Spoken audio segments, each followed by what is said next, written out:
फक्र से बकरा ये बोला मैं ही मैं दुनिया में हूँ।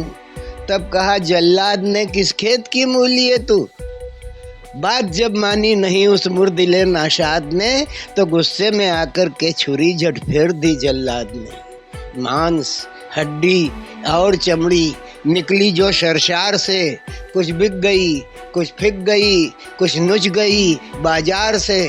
फिर आंत केवल रह गई मैं सुनाने के लिए, और ले गया दुनिया उसे धुन की बनाने के लिए।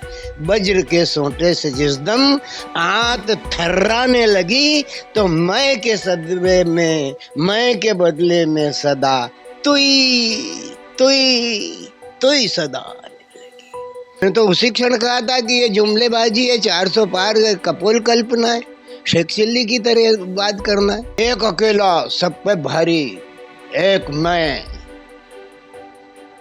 ठीक है तू ही रहे। ये जाकर के आपको नड्डा से पूछना चाहिए। ये बात आपको नड्डा जी से जाके पूछना चाहिए। हो गया लेकिन अब क्या परिवर्तन हो सकता है। शिवराज जी चले गए, मोहनलाल जी आ गए, परिवर्तन। वो कहां से चला कन्याकुमारी से। कहां गया? कश्मीर। पूरा भारत नाप दिया। भरेगा तो भरेगा। बंगाल में नुकसान हुआ तो बंगाल में था भी क्या भारतीय जनता पार्टी का जो नुकसान हो गया। ये पहली बार थोड़ी मिली है वहां से हार, इसके पहले भी हारी है अयोध्या। कम्युनिस्ट जीते हैं अयोध्या में। अकेले शिवराज के बल पर ये पूरी के पूरे मध्य प्रदेश की सीटें जीती है। अनुभव के आधार पर उसे राष्ट्रीय अध्यक्ष बनाने के बजाय जो है प्रधानमंत्री बनाना ज्यादा अच्छा है। हमारे साथ है भारतीय जनता पार्टी के वरिष्ठ नेता कवि सत्यनारायण सत्यन जी। बाबूजी, मैंने तीनों चुनाव में, विधानसभा में, कर्नाटक के चुनाव में, ये लोकसभा चुनाव, हमेशा आपसे बात की है और आपकी भविष्यवाणी हमेशा सही हुई है। इस बार पार्टी बहुमत लेके नहीं आ पाई, इसके लिए जनता दोषी है। जनता तो है लेकिन कुछ कहीं गड़बड़ की है पार्टी ने, या कार्यशैली में कुछ बदलाव आया है जिस वजह से ऐसा हुआ? जनता के विश्वास में यदि कमी आती है तो नहीं, कहीं ना कहीं गड़बड़ है, ये स्पष्ट है। अगर जन विश्वास डगमगाता है, किसी के प्रति विश्वास की अभिव्यक्ति करता हुआ जो जन समाज है, वही जन समाज अगर अपनी अभिव्यक्ति करने में कोताही करता है तो कहीं ना कहीं कुंठा तो है। और उस कुंठा को खोजना उन राजनेताओं का धर्म है जो अपनी प्रसिद्धि, सिद्धि और अपने को नंबर 1 बनाना चाहते हैं। आपने कर्नाटक चुनाव में भी एक बात कही थी कि बीजेपी फाटक में गई। लोकसभा के पहले भी बोला था कि 400 पार तो ना जुमला भी हो सकता है। तो जुमला ही था वो। मैंने तो उसी क्षण कहा था कि ये जुमलेबाजी है, 400 पार कपोल कल्पना है, शेख चिल्ली की तरह बात करना है। 300 ही पार नहीं हो पाए तो 400 की तो बहुत लंबी बात है। ये तो हाई रिजल्ट की स्थिति बता रही है। क्या ऐसे काम पार्टी के नहीं हो पाए? क्या कमियां ऐसी थी जिस वजह से जनता नाराज हो गई? एक अकेला सब पे भारी, ये वाक्य तुम्ही ने दिखाए अपने इसमें। एक अकेला सब पे भारी, एक मैं, ठीक है तू ही रहे। फक्र से बकरा ये बोला मैं ही मैं दुनिया में हूँ। तब कहा जल्लाद ने किस खेत की मूली है तू। बात जब मानी नहीं उस मुर्दिले नाशाद ने, तो गुस्से में आकर के छुरी झट फेर दी जल्लाद ने। मांस हड्डी और चमड़ी निकली जो शरशार से, कुछ बिक गई कुछ फिक गई, कुछ नुच गई बाजार से, फिर आंत केवल रह गई मैं सुनाने के लिए, और ले गया दुनिया उसे धुनकी बनाने के लिए। वज्र के सोंटे से जिस दम आंत थर्राने लगी, तो मैं के सदमे में, मैं के बदले में सदा तुई तुई तुई सदा। तो अब वो मैं का जब हम लगता हटता है, तब तू नजर आता है। तो अब वो तू जो है मिल गया है। अब एनडीए तो पुराना साथ था, फिर नीतीश कुमार चले गए थे, चंद्रबाबू नायडू अब समर्थन, आपको लगता है कि एनडीए की सरकार अब इन दो लोगों के समर्थन से चलेगी आगे?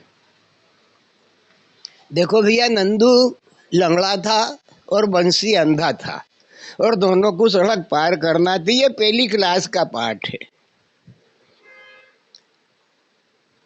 तो जो अंधा था उसने आंख वाले को अपने कंधे पे बिठा लिया, और वो अंधा चलता गया और आंख वाला रास्ता बताता चला गया।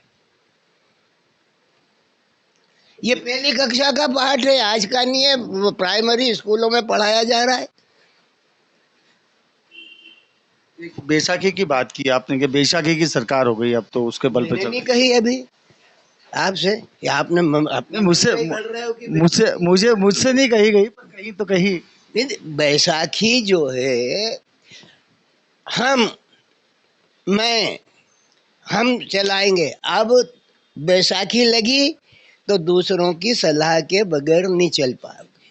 दोनों तरफ बैसाखी है।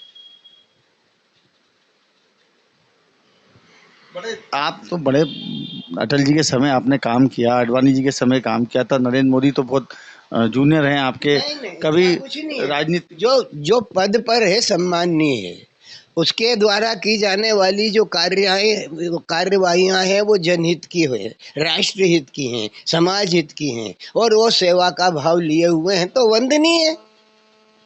कोई आरोप नहीं लगा सकता। विरोध जो है वो विरोध करने के लिए भले ही आपत्ति लगा ले। जिसे आपने बुद्धू घोषित किया, जिसे आपने बुद्धू घोषित किया, जिसे आपने नकार दिया, वो एक यात्रा रामेश्वरम से लगा करके कश्मीर तक की, कन्याकुमारी से कश्मीर तक की यात्रा करने के बाद 100 सीट लिया या? आपने तो उसे लल्लू पंजू छक्कू न जाने क्या क्या कहा था। किसे राजनीति नहीं आती, इसको कोई बोलने का सलीका नहीं, और वही लड़का उसने कन्याकुमारी से लगा करके कश्मीर तक की यात्रा की, जनमत तैयार किया, अपने प्रशंसकों को तैयार किया, और अपनी स्थिति जो कांग्रेस की डूबती हुई नैया थी उसमें अपना जो बल था वो लगा दिया। सब तरफ से हारी हुई कांग्रेस थी। आज 100 सीट है उसके पास लोकसभा में। ये जो गठबंधन जो किया, इंडिया गठबंधन, कहीं आपको लगता है कि ये लोग भी ज्यादा समय तक चलेंगे? क्योंकि अखिलेश और इनकी जुगलबंदी में ज्यादा सीटें मिली यूपी से। जो अपनी माँ का नहीं हुआ वो दूसरे की गोदी में जाकर के क्या सुख पालेगा और क्या सुख दे देगा। जिस पार्टी में रह करके वो फला फूला, जिस पार्टी में रह करके वो कर्मरत रहा, उसी को छोड़ करके दूसरी पार्टी में चला जाएगा तो उसके लिए उसकी भी विश्वसनीयता होगी क्या? और जिस पार्टी में गया है वो उसका भरोसा करेंगे क्या? व्यवहार जगत में ये संभव नहीं है, तो राजनीति में क्या संभव है? राजनीति तो हर मामले में छेद देखती है। गुरुजी, राम मंदिर बहुत बड़ा, भारतीय जनता पार्टी का बहुत सपना था कि मंदिर बनाना, इतने सालों बाद मंदिर बन। भारतीय जनता पार्टी का सपना नहीं था, ये राष्ट्र का सपना था। एक हिंदू का सपना था। इस सपने को भारतीय जनता पार्टी ने अपने हस्तगत किया, और हस्तगत करने के पश्चात अपनी क्रिया शक्ति को उस कार्य के लिए लगाया। राम का जो मंदिर है वो हर हिंदुस्तान के हिंदू के अंतर्मन का मंदिर है। राम घटघटवासी हैं, और राम जो है अयोध्या के चिर प्रतिष्ठित कराने वाले तत्व हैं। हमने राम को बसाया, जिनने राम को लाए हम उनको लाएंगे। राम को कौन लाया? दशरथ लाया। एक मंदिर को लेकर के तुम राम को ले आए और ये करोगे तो जनता भ्रांत थोड़ी होती है? जब मंदिर नहीं था तब जाकर के लोग अयोध्या में किसकी पूजा करते थे? जब राम जब जो राम जो टेंट में विराजे हुए थे तब भी लोग जाते थे ना दर्शन करने। है राम जब राजमहल में थे और वहां से निकल करके वनवासी हुए तब भी तो ऋषि मुनियों ने उनकी सराहना करी या नहीं करी? तो राम को तुमने ही पूजा दिया क्या? तो यूपी में तो बड़ा मतलब मंदिर बना, अयोध्या में बहुत डेवलपमेंट हुआ, लेकिन यूपी में ज्यादा लॉस हुआ भारतीय जनता पार्टी को। यूपी में ज्यादा लॉस हुआ वो स्वार्थ के कारण हुआ। वो स्वार्थ इस बात का था कि योगी ने किसी की सुनी नहीं और जो अन्यायग्रस्त थे उनको बुलडोजर के हवाले कर दिया और जो ज्यादा दुष्ट थे उनको निपटा दिए। वो जो है इतना कठोरता प्रजातंत्र में स्वीकार करने के लिए कोई सा भी समाज स्वीकार नहीं। कहने के लिए सभी करते पर वो जो कठोरता अपनाई गई और वो जो निकला, ठीक है बुलडोजर सपाट से निपटाता चला गया जोगी। तब लोगों ने कहा कि बहुत अच्छा काम कर रहा है, बहुत अच्छा काम कर रहा है। अब वोट कम हो गए तो बोले ये उसका ये है वो है। कुछ नहीं, जो न्याय है वो न्याय है, जो सच है वो सच है। बड़ी आस्था, इतना बड़ा प्रदेश है, 20 करोड़ से ऊपर वहाँ की जनसंख्या है, और मंदिर का तो यूपी में बड़ा वो था, लेकिन उस जगह से जहाँ मंदिर है, अयोध्या है, वहाँ उस सीट से भारतीय जनता पार्टी को हार मिली है। ये पहली बार थोड़ी मिली है वहां से हार, इसके पहले भी हारी है अयोध्या। कम्युनिस्ट जीते हैं अयोध्या में। इस बार तो एक बड़ा मंदिर से क्या लेना देना है अयोध्या का? राम चिर निवासी है वहां के। राम धाम दा पुरी सुहावन, राम जी की जन्मस्थली है। जन्मभूमि ले प्रणति और प्रस्थान दे। राम ने तो अपने उसमें अपनी जन्मभूमि की मिट्टी बांध ली थी वनवास के समय, उसको प्रणाम किया था। तो जहाँ अवध तह राम निवासु, जहाँ राम तह अवध निवासु। जहाँ राम है वहां पर अयोध्या है। ये हमारा जो है आध्यात्मिक भाव है और इस आध्यात्मिक भाव का खंडन जो है लोकाचरण के माध्यम से नहीं किया जा सकता, क्योंकि धरती की विशेषता और उसकी पावनता और पवित्रता को लेकर के अयोध्या का अपना एक स्थान है और चार धाम में एक है।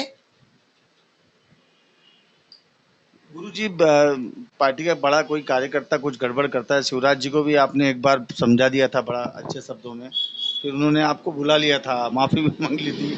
तो क्या दिल्ली विल्ली में बात नहीं होती है इस तरह की? शिवराज सिंह बहुत समझदार व्यक्तित्व का धनी राजनेता है। उसने ये मध्य प्रदेश की जो संपूर्ण विजय यात्रा है उसके एक क्रिया के अनुरूप है। ये इसमें किसी का योगदान नहीं है सिवा शिवराज के।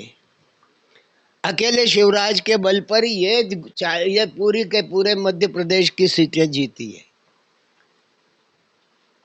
उसकी कारगुजारी, उसकी लोकप्रियता, उसका संबंध, उसको सर निर्वाह करने की ताकत और अपने वचनों पर अडिग रह करके उसके निर्वहन करने की ताकत। आज जब लोग उसके बारे में कयास लगा रहे हैं, पत्रकार कह रहे हैं कि इनको ये बना देंगे, उनको वो बना देंगे, उन्हें जो भी बना देंगे वो अपने कर्म को निष्ठापूर्वक करने की योग्यता रखने वाला पुरुष है, जो भारतीय जनता पार्टी और संघ की रीति नीतियों पर चल करके समाज के कल्याण की भावना को निरूपित करता है। It is called Shivraj. आपको लगता है कोई बड़ा पद मिलेगा इस बार? छोटा पद मिल ही नहीं सकता उसको, जो भी मिलेगा बड़ा ही पद मिलेगा। संभावना देखते हैं राष्ट्रीय अध्यक्ष या कैबिनेट मिनिस्टर की? अखबार ही लिख रहे हैं, मैं क्या संभावना देखूंगा? आपको ज्यादा पता है, अनुभव ज्यादा। नहीं, अनुभव के आधार पर उसे राष्ट्रीय अध्यक्ष बनाने के बजाय जो है प्रधानमंत्री बनाना ज्यादा अच्छा है। लोक जीवन में वो समष्टिगत कल्याण की कामना रखने वाला पुरुष है। लेकिन अब एनडीए की सरकार तो बन गई है, मोदी जी को नेता चुन लिया गया है। नहीं तो चुन लिया गया है तो शिवराज सहयोगी रहेंगे। हमारी पार्टी की यही विशेषता है कि अगर हमारा जूनियर भी हमारा सीनियर पोस्ट पर बैठ करके आचरण कर रहा है, वो हमारा कप्तान है, तो हम उसकी टीम के सदस्य होने के नाते उसके इंगित पर ही खेलेंगे। हम अपने कप्तान की आज्ञा का उल्लंघन नहीं करेंगे। यही अनुशासन तो है जो भारतीय जनता पार्टी को स्थायी बनाए हुए। कांग्रेस की तरह बिखराव तो नहीं है। ये जो भारतीय जनता पार्टी अब ये संभव हो सकता है, इधर उधर से आए हुए जो लोग हैं, जो तीव्रता के साथ भारतीय जनता पार्टी में प्रवेश पा गए हैं, उन्हें भारतीय जनता पार्टी के द्वारा संचित रीति नीति और उसके क्रियाकलापों को जीने की पद्धति का अनुसरण करना पड़ेगा। यदि वो ऐसा नहीं कर पाए तो वो यहाँ पर खप पाने की योग्यता नहीं रख पाएंगे। कहीं न कहीं बाबूजी इस बार आरएसएस को अनदेखा किया गया था इस चुनाव के पहले से। कोई अपनी माँ को अनदेखा नहीं करता। माँ परिवार चलाती है, भोजन से लगा करके परिवार को चलाने तक का काम करती है माँ। और राष्ट्र रक्षा के लिए उद्बुद्ध होने वाले स्वयं सेवकों को जन्म देती है माँ। उस आरएसएस से निकल करके आई ही जो पार्टी है वही जनसंघ थी और वही भाजपा है। तो हमारा मात्र संगठन है। कोई अपनी माता के साथ कोई इसी तरीके का व्यवहार करता है क्या? आरएसएस क्या कर गया? आरएसएस नियंत्रक था, नियंत्रक है, नियंत्रक रहेगा। वो लक्ष्य भेद करने की प्रक्रिया में हमारी मदद करता रहा है। उसने हमें सिखाया है, राजनीति करना सिखाया है। और इस बात पर सिखाया है कि देश में जब आज़ादी आई तो एक ही पक्ष था। विसंगतियों की विवेचना करने के लिए कोई ऐसा आदमी नहीं था जो आज़ादी के बाद खड़ा होकर के कहे कि ये गलत हो रहा है, ये गलत हो रहा है। नेहरू जी का प्रताप इतना था, कांग्रेस की इतना वो प्रभाव था कि उस प्रभाव के सामने कोई विरोध करने की ताकत ही नहीं रखता था। तब एक पुरुष निकल करके आया और वो भी बंगाल से आया। इस एनडीए गवर्नमेंट में 2019 की भारतीय जनता पार्टी की, वो भी एनडीए की गवर्नमेंट थी, इन दोनों में आप कितना फर्क समझते हैं जो नई अब सरकार बनी है? मतलब भाई उस समय तो पूरा बहुमत था भारतीय जनता पार्टी को, तो फ्री एंड थे। अब एनडीए के साथ है सपोर्ट में, तो कार्य काम जो है, जो कार्य करना है, जो बिल लाना है, उसमें कितना आपको क्या लगता है कितना फर्क पड़ेगा? कोई फर्क नहीं पड़ेगा उसमें। जब दोनों के बीच में सहमति है तो सहमति के आधार पर ही बिल लाए जाएंगे। जो बिल आएंगे वो लोक हित में आएंगे, समाज हित में आएंगे। और लोक हित और समाज हित में चाहे ये पार्टी हो चाहे वो पार्टी हो, कोई ना नुक्कड़ नहीं कर सकती। सूर्य नारायण पूर्व में उदित होते हैं, ये यूनिवर्सल ट्रूथ है, लोकमान्य सत्य है। तो जो प्रजातंत्र जो है वो प्रजा के हित की मंगल कामना को लेकर के ही संचालित किया जाता है।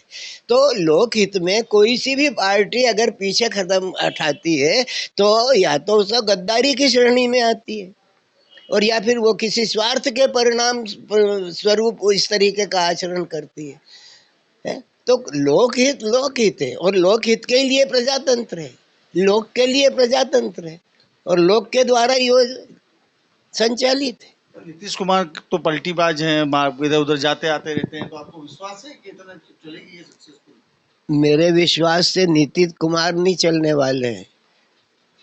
नीतीश कुमार जो है उन समाजवादी नेताओं में से हैं जिन्होंने लोहिया जी का आद्योपांत अध्ययन किया है।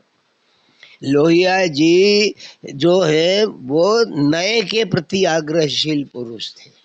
ऐसे कौन सी चीजें हैं जो पार्टी को सुधार करना पड़ेगी सक्सेस आगे चलने के लिए? ये जाकर के आपको नड्डा से पूछना चाहिए। ये बात आपको नड्डा जी से जाके पूछना चाहिए कि बहुत सालों का अनुभव पार्टी का, पार्टी का अनुभव है, मैं पार्टी को निर्देशित नहीं कर सकता। मैं अपनी मर्यादा में बंधा हुआ एक कार्य करता हूँ, और मर्यादा में बंधा हुआ कार्यकर्ता जो है ओपन थिएटर में खड़े होकर के कोई ऐसा बयान नहीं देता जो पार्टी के रीति नीति संचलन और संचालन को लेकर के किया जाता है। उस पार्टी के इस क्रियाकलाप को करने के लिए एक व्यवस्था पूर्व निर्धारित है, और उसके द्वारा निर्धारित की हुई व्यवस्था पर हम कार्यकर्ता चलते हैं। गुरुजी राय तो लेते हैं सब बड़े वरिष्ठ नेता आपसे? राय लेना अलग बात है। वो राय लेना तो प्रत्येक एक परिवार में हम अगर अपने बाल बच्चों की शादी विवाह संबंध ये करते हैं तो सबकी राय लेते हैं कि नहीं लेते हैं, कि मामा की भी ले लो, फूफा की भी ले लो, बुआ की भी ले लो, भाभी की भी ले लो। तो राय लेना तो प्रजातंत्र का धर्म है। मध्य प्रदेश में क्या नेतृत्व परिवर्तन हो सकता है? हो ही गया, हो गया, लेकिन हो अब ही गया। अब क्या परिवर्तन हो सकता है? शिवराज जी चले गए, मोहनलाल जी आ गए, परिवर्तन हो ही गया। पार्टी ने सोचा था कि बिहार और यूपी में जो यादव वोट है उससे फर्क पड़ेगा सीएम बनाने के बाद, वो कहीं देखने को मिला नहीं।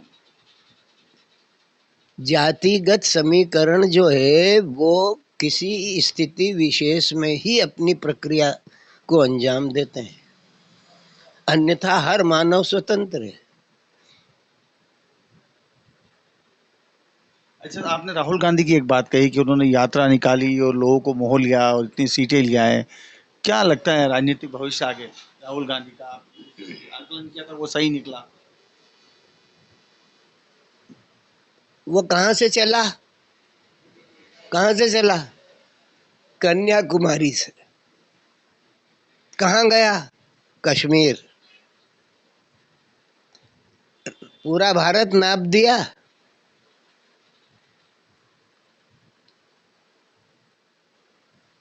जिस कांग्रेस की स्थिति बिल्कुल निर्वीज हो गई थी, वो कांग्रेस बलबला के खड़ी हो गई कि नहीं हो गई? राम जी अयोध्या से निकल करके लंका तक जब गए थे तो तमाम भील, कोल, शबर, सुंदर दुनिया भर के लोगों से उनके संपर्क हुए। केवट से मिले, शबरी से मिले, भीलों से मिले, कोयलों से मिले। तो जो यात्रा करेगी देश का, जो यात्रा करेगा देश की, उसके संबंधों में तो प्रगाढ़ता आना ही है। जन जन से जुड़ना प्रजातंत्र की लाक्षणिकता है। बंगाल में बहुत नुकसान हुआ भारतीय जनता पार्टी को। जो करेगा उसे भरेगा। बंगाल में नुकसान हुआ तो बंगाल में था भी क्या भारतीय जनता पार्टी का जो नुकसान हो गया? ये तो बताओ आपकी भाजपा के पास बंगाल में था क्या? जितने फेस क्या था यार? जितने जितने केवल प्रश्न के लिए प्रश्न करोगे क्या? है? बंगाल में था ही क्या? हमारा जो विधायक है इस क्षेत्र क्रमांक 1 का, कैलाश विजयवर्गीय, अब मंत्री है। वो बंगाल रह करके आया है। जितना कर सकता था कर रहा, उसके बाद नहीं चली, फिर पार्टी ने यहाँ भेज दिया। 2 से 77 पे पहुंचा दिया था विधानसभा में। पहुंचाया था ना। तो मैं क्या कह रहा हूँ कि जितना कर सकता था, शक्ति और सामर्थ्य थी, उतना करा। अगर लगातार वहां पर ये कर्मशीलन बना रहा तो हो सकता है कि प्रचार जिस दिन 1952 में भारतीय जनता पार्टी बनकर के खड़ी हुई थी तब लोगों ने हंसियां उड़ाई थी। और एक समय ऐसा भी आया था जब हमारे लोकसभा में हमारे कुल 2 सदस्य थे, और उसके बाद ही इतनी पली पलटी आई कि 2 के 200 हो गए। तो जन विश्वास, जन मान्यता, ये आपके कर्म पर निर्भर है। भारतीय जनता पार्टी की एक ही विशेषता रही कि उसने जो जनता से कहा वो किया, इसलिए जन विश्वास उसके साथ जुड़ा। और वो महारत अटल जी के पास थी। अटल जी के पश्चात मोदी जी के पास आई।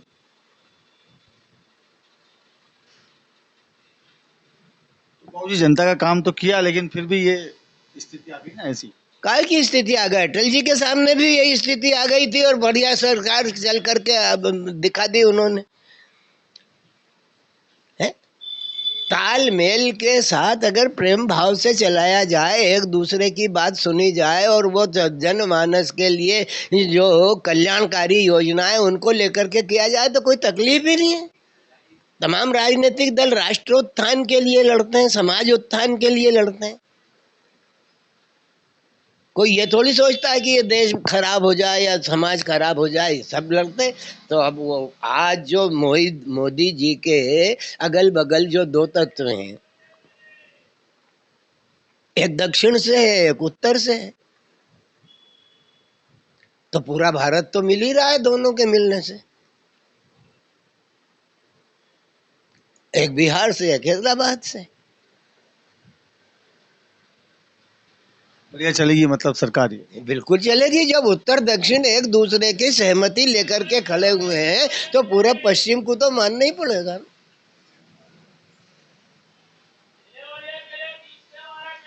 है? एक आखिरी क्वेश्चन बाबूजी, क्या आपको लगता है अखिलेश और राहुल गांधी की जोड़ी आगे वोट जाएगी और स्ट्रॉन्ग बनेंगे वो यूपी में या देश? देखो भैया, वृत्तियों का प्रश्न है। दोनों युवा हैं और दोनों को उछाल मारने की इच्छा है। अब कौन तगड़ी उछाल मारता है और कौन कितनी। अखिलेश की एक सीमा है।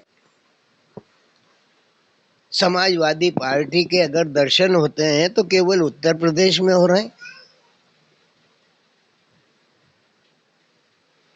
और कांग्रेस देशव्यापी संगठन बनकर के खड़ी हुई है। वो देश के हर प्रदेश में अपनी उपस्थिति दर्ज कराती है। अखिलेश नहीं कराते।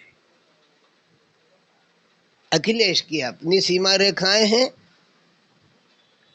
राहुल की अपनी।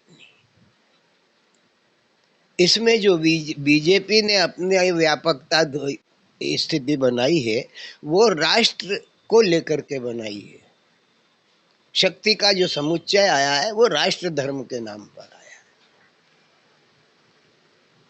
तो हमारे साथ थे भारतीय जनता पार्टी के वरिष्ठ नेता सत्यनारायण सत्तर। उनका ऐसा मानना है कि भारतीय जनता पार्टी जो है वो जनहित के काम करती है और सालों से करती है और आगे भी करती रहेगी। धर्मेंद्र कुमार शर्मा, MP तक, इंदौर।